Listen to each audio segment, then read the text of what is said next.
Hoje a gente vai falar dos serviços, né? O IBGE divulgou a pesquisa dos serviços, que mostra, né, o ritmo dessa atividade aí que tem sido uma das mais importantes para o nosso crescimento econômico, né? Tem levado praticamente nas costas o crescimento do Brasil.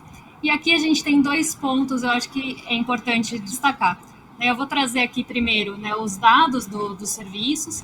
Em agosto, em relação ao mês anterior, a gente teve uma alta, né, de 0,7% nos volumes de serviços prestados aqui no Brasil.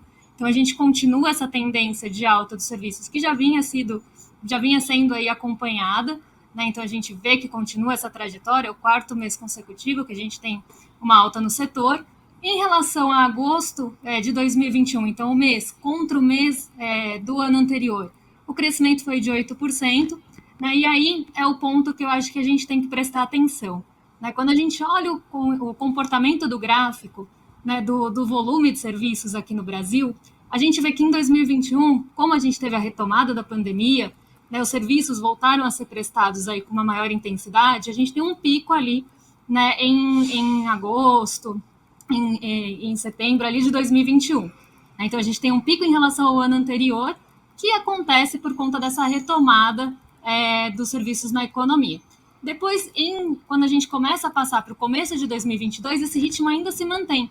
Então, quando a gente começa a olhar os primeiros meses, né, de 2022 em relação a 2021, a gente ainda vê um crescimento aí com um ritmo mais acelerado, justamente porque ainda estava refletindo a reabertura da economia, né, e aí dos serviços por conta aí das restrições sanitárias da Covid. Quando a gente passa, né, um pouco mais para frente, a gente começa a ver uma desaceleração. Então, a gente vê que, em relação ao ano anterior, os serviços não conseguem manter o ritmo, né, de continuar com aquela alta, né, que se via justamente por essa retomada. E aqui é um ponto importante, pode perder o ritmo, né, e a gente sabe o quanto os serviços foram importantes para o crescimento no ano passado. E nesse ano também, né, tem tido um peso bastante grande.